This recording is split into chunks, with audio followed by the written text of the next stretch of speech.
This broadcast is brought to you by Colby Brooks with Century 21 Right Pace Real Estate and buyfrombrooks.com.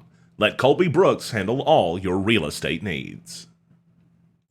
On NEA report, a suspected cop killer will be charged as an adult after proceedings this week in court. We'll tell you about those. Plus, a bank robbery suspect has been captured, but he wasn't still in Northeast Arkansas.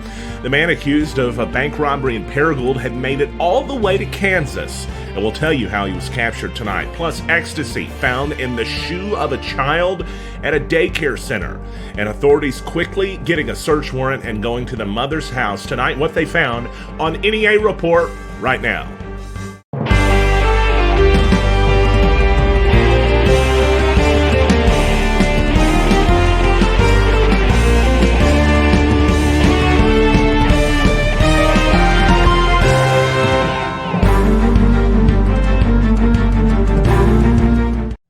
News out of Jackson County now, where a suspected cop killer, the suspect alleged to have taken the life of Patrick Weatherford, is going to be charged as an adult. Derek Hurd was 16 whenever the incident took place, and he was charged with capital murder in the June 2017 shooting death of Lieutenant Patrick Weatherford of the Newport Police Department. He was also charged with attempted capital murder in the attack on another officer, Sergeant Shane Rogers. Apparently he shot at both of them. But now he's 18, and he's going to be charged as an adult after court proceedings this week found him to be competent. Apparently, the psychologist even thought he was trying to game the system a little bit, but decided and made the decision and recommendation to the court that he be treated as competent, that he understood the laws that he broke. His mother testified that he had had difficulty as a child, some sort of behavioral issues. However, none of those justifying murder. And so that case will proceed with Hurd being tried as an adult. A bank robbery in Paragould has seen a suspect arrested, and that suspect was arrested in Kansas. How about that? It's been reported by KSNT that out of Junction City, Kansas, an Arkansas man, Nathaniel Painter, 45 of Hot Springs Village, was arrested after a traffic stop that took place in Junction City. Apparently this was today as well, 2:45 p.m. Thursday, December the 12th, 2019, for those watching after the fact. An officer pulled him over and learned he was wanted on bank robbery charges in Paragould. The robbery itself was on Monday. The police there in Junction City said he's still in possession of most of the money that was taken. He was taken without bond to the Greary County Detention Center. Paragould police reporting tonight that suspect in custody, and further information will be released at the appropriate time. Several arrests also announced tonight in Paragould for a string of car vandalism cases, damages exceeding $5,000. And over the past several days, the police and Paragould detectives have been trying to find out who is responsible for this. They reviewed a lot of security camera footage, and according to this release, they found several leads that led them to 3 Greene County residents, 3 young men who've apparently made a bad decision. They've now been charged with first-degree criminal mischief. Those subjects are Caden Luker, 18, David Hicks, 19, and Aaron Rogers, 18. Probable cause affidavits have been submitted and returned for each, and the bonds have also been set, but the investigation is still ongoing. Of course, we know the drill, innocence until proven guilt. However, criminal mischief in Paragould, a lot of people's vehicles getting broken into, and hopefully tonight that's going to be happening a little bit less going forward. A short time after 5 o'clock in Walnut Ridge, a person was reportedly struck by a vehicle near the area of the Hayes Grocery, and then the vehicle is reported to have left the scene of the accident. A hit and run, which we've reported about in Jonesboro a lot lately, but now happening in other counties too. And unfortunately, a more serious incident in this situation, as the dark-colored vehicle that drove off apparently left a victim injured to the extent that they had to be transported to St. Bernard's. We don't know the extent of their injuries, but if somebody in a hit-and-run accident leaves the scene and a person is injured to a certain extent, that could elevate it to a felony. We don't know if it's there yet, and we're hopeful that whomever was struck is okay. If you have any information about this, let the Walnut Ridge Police. Now, a concerning story out of Jonesboro where a woman's been arrested after ecstasy was reportedly found in her toddler's shoe. This all took place this week in Jonesboro. It began Tuesday morning. About 8 a.m., not long after that, authorities were called to the ASU Child Development and Research Center on the campus of Arkansas State University.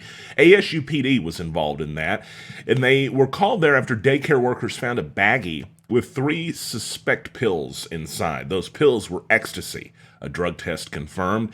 Those tests aren't always 100% accurate, but they're pretty accurate too. So authorities decided we've got to go to the mother's house and find out what's going on, and that they did. They got a search warrant, and later in the day, in Jonesboro, executed that warrant at an address that was not far away from another location where we have been recently reporting. It was on Parkwood, where a murder investigation's been taking place over the past several weeks. The neighbors wondering why authorities were back out on the scene. And then, of course, Arkansas State University police being there made it a bit of an unusual scene, but that was because of what was taking place, we've later learned. With the investigation by ASU PD. They made an arrest. They also found 33 more ecstasy pills, a loaded handgun, a weed grinder, digital scales, and apparently a weed pipe made out of a coconut. Yeah, we're all kind of wanting to see that one. But authorities made an arrest, too. They arrested Mary Lunny there, and she's facing several felony charges. First degree endangering the welfare of a minor, possession of ecstasy with intent to deliver, simultaneous possession of drugs and firearms, possession of a firearm as a felon. Those are all felony charges, along with a misdemeanor for the pot grinder, I guess. And so these are some of the photos from the scene. Neighbors were sending me these because, as I mentioned earlier, there was a murder investigation on this street not very long ago, and they thought perhaps something was taking place in relation to that. It ended up being unrelated. But if you ever want to know what's going on or you see something happening and you want to share it with others to perhaps find out more, go to the NEA Report News Tips group. That's where this photo was posted. Gave us a little bit of a lead that we could then follow up on with authorities. Another arrest was made at the location. Anthony Davis, 37. He was arrested out of, on a warrant from Missouri. We don't know what that was for. Lunny has previous convictions for felony second-degree battery and 2 counts of fraudulent use of a credit card. Her bond was set at $125,000 Wednesday by Judge Tommy Fowler, and she'll be in court January 31st next year.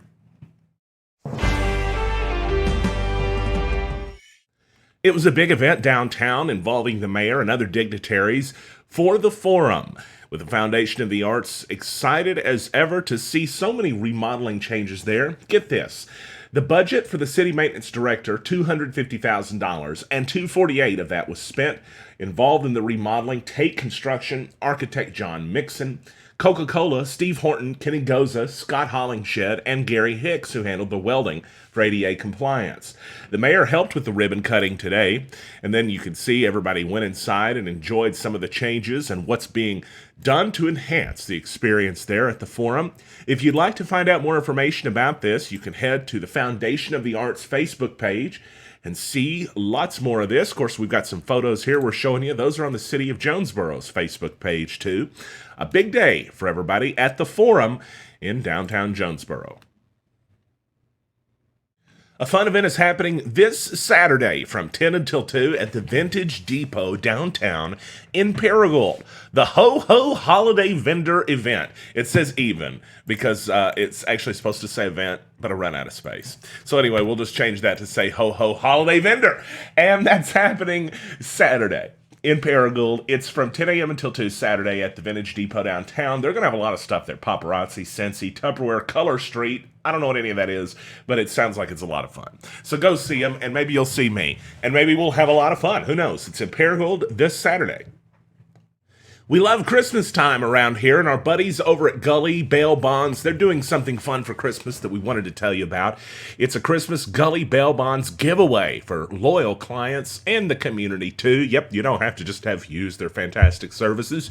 You could just be a fan of what's going on over there. So if you want to get entered, you got 12 days to do it, but the sooner the better, of course. Like their page, share it, tag 3 friends, and you're good to go. You can win a gift basket. They're going to be giving them away, and it's going to be a lot of fun. Gully Bail Bonds on Facebook. Go check them out. Tell them we sent you. That's a look at today's headlines from across Northeast Arkansas. Thanks everybody for watching. We appreciate the likes, the shares, the subscribes. They help us out more than you know. And for only 99 cents, you can really help us out too by becoming a supporter. A lot of fun stuff there for our friends who help us every month with that, and you get news headlines every morning too. I'm Stan Morris. Now you're up to date from NEA Report. Have a great night.